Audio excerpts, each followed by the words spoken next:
What is up? What is up, guys? What is up?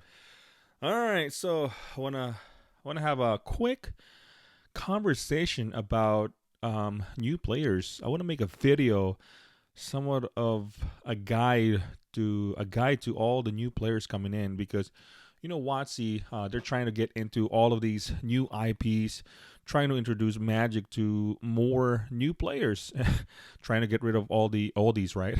All of us. But I want to make a guide because it's very important to all of these new players. Even at Reddit, there's a lot of questions over there. They're like, wow, there's so many new players. Even like just the basic questions, man.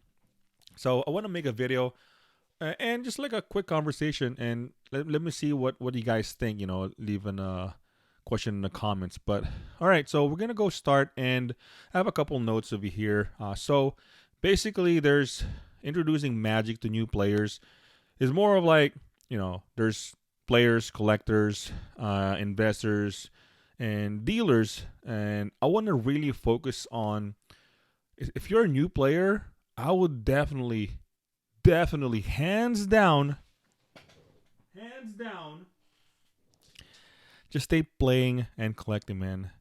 If you're gonna mix, this whole investing thing, holding product, holding singles, things like that, reserve list cards, it's it's gonna mess you up, man. It's definitely gonna mess you up. Like a lot of people right now, man, holding sealed boxes, trying to get into making money, investing and dealing. It's really gonna change how you look in Magic. But if you stay as a player and collector, oh man, you really gonna enjoy Magic, man. Hands down, you're gonna enjoy Magic, bro. Much better. So as far as Magic, if you're a new player, there's two types, man. Today, well, back then there was no online, but now, man, hardcore. There's like arena, there's like Magic Online, and then obviously the in person. So there's definitely pros and cons, right? I had a small experience about like Magic Online. Obviously, the big word in Magic Online and Arena is definitely convenience. You can play anywhere. You can play whoever, anywhere, and like just the convenience itself, and it sometimes it gets very expensive getting into this drafts, tournaments. I played some.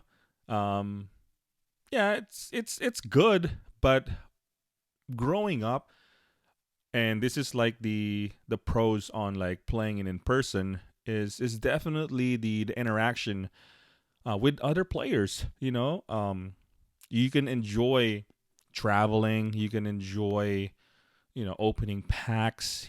Like tangible cards, man. Like if you play online, there's no cards. I mean, yeah, there is, but it's just like in a computer.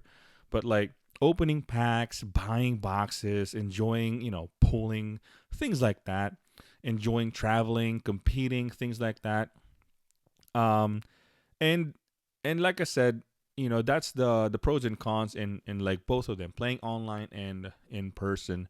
But for me, the most important thing in playing Magic is definitely the interaction with other players because you make friends, man. Sometimes even long time friends in Magic, like for real, like I'm not even kidding. But yeah, so those are the two types. You can play online, you can play in person. You could do both. But yeah, as far as like formats, picking formats if you're a new player, there's different ones. There's standard, modern, pioneer. There's legacy, vintage, and obviously the most popular one is definitely commander or EDH. I mean, you can include CEDH too, right? For like the most competitive commander players. And there's definitely the all-time favorite of many players is definitely draft, man.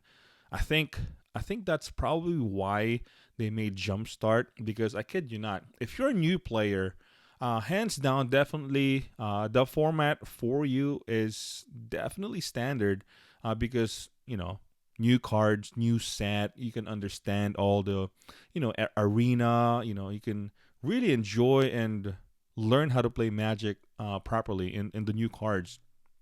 And also the draft itself, because like I said, once you start enjoying the game, you can really get into this draft, learn how to play, all these tactics, strategies. And as you grow and move up, you can play all this complicated combo, complicated like stacks and all. But like I said, if you're a new player, definitely hands down standard is the format. Commander is sometimes it's too complicated. There's like all these stacks, all these abilities. There's like four players. What in the hell? Where are we? Like there's like a trigger over there. I don't know. It's sometimes it gets complicated. And honestly, Jumpstart. I know there's a lot of people are shitting on that product, but if you buy two packs, you just mix it up just like what they want, right? And that product, it's a good way to learn how to play land, play spells, just the basic, just the absolute basic playing Magic. As like how we all started. So those are the formats. And then new player, definitely hands down, buy your supplies. Protect your cards. Yeah. I got like binders over here. You can, once you start accumulating cards, you can buy binders. You can even, where is that? If you have a lot of commander decks, I have this I don't even know, Stanley. I have like deck box, sleeves, dice and stuff like that. You can invest in those. It will like somewhat protect your collection. So yeah, definitely hands down, protect your cards, man. Sleeves, playmat, everything that you need to play, Magic properly. And as far as now, we're gonna get into the meat of this video is definitely what to buy. Even though I kind of mentioned a lot of this stuff already, as far as like Jumpstarts is a good one, where to start, standard. As far as what to buy, um, I'm saying this because this is how I started. Let's just say standard, right? There wasn't like Commander back in the day. It was definitely just buy the singles. I never really got into like buying boxes and opening it and then get the singles from there. Because it's very expensive, at least for me at the time, right?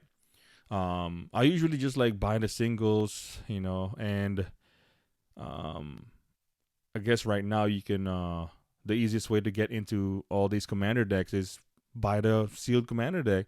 I mean, it's a complete deck, like legit. Open the box, leave them up, and for the most part, they're all like set to go, like good to go to play, and not very the most competitive, but still, you just know the basics and trying to get into a couple of your friends trying to play commander, so they're really good. And then you can buy into like drafts and accumulate cards. From there, if you win, get more packs and things like that. And like I said, jumpstart, right? But definitely, what's great in like buying the singles is like Magic. No matter what happened to the market, bear market, bull market, if you're a new player, you don't really need to like worry about that.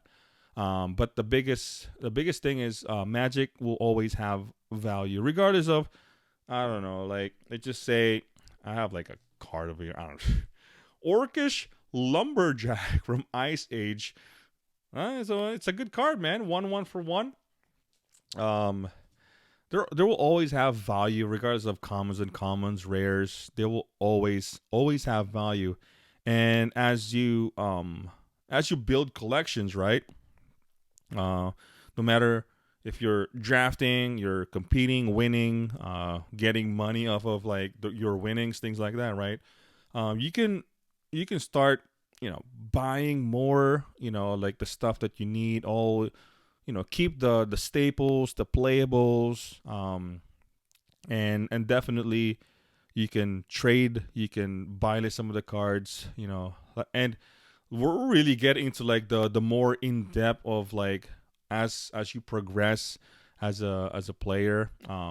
But definitely if you're a new player, just my best advice would be just enjoy playing, and as you like know more in depth of Magic. And like I said, today nowadays is they're trying to balance out players and collectors, because they're printing a lot of these shiny foil etch, extended serialized cards. You will grow more, and will really like collecting cards, man. Even though this is like a hardcore, playing, compete, just one of one, I mean, one v one. You'll enjoy more Magic now, because like they're really introducing a lot of all these collector cards, man. Like look at behind me. There's like all these beautiful art cards. You could be collecting like a specific artist, specific art, like paintings, things like that. So, like I said, I would say if you're a new player, um, just stay as a player and collector. Don't really get into the whole numbers game, like dealing and like trying to invest, where to make money, things like that. As a new player, just get with your friends. If there's like two, three, four, or 10 of you guys want to play Magic, just, I guess, man, just enjoy playing and collecting, man. And don't get into like all these, investment thing, because like I said, it will really mess you up with the whole like, oh wow, wow, and like reserve list. Oh, like even though it is like a thing nowadays. It's like mainstream now with the whole TCG, Pokemon and other games that are like investable card games. I would say, as a new player getting into this game, Magic, I would say play, just keep playing, man. Enjoy with your friends, and just yeah. Then that's it. There's gonna be more, and that's one of the reason why I want to make this video is because the target of WotC right now is a lot of, they want new players, man. They're trying to get rid of us. They're trying to get rid of us, man. The old guys that's like now in the 30s, 40s, 50s. Oh man, they're trying to get rid of all of us, man, and want to get into trying to bring more, young blood that doesn't, know Magic, or they're just, I don't know. but yeah, I'd say for this video, I want to make this as a kind of like a guide for new players, so that they won't, you know, open their eyes and what they gonna expect, as they grow in this game. You could start investing, later down the road, but as of right now, as a new player, hands down, definitely just enjoy playing the game. Learn more of like being competitive, and yeah, start collecting after that, because it's a great game, man. It's definitely a great game. Like I've been there like a long time, man. And once you play this game, that is it. You're hooked for life. So yeah, that is going to be it. So enjoy Magic, man. Don't stop playing and don't stop collecting. Yep. Anger out. Peace.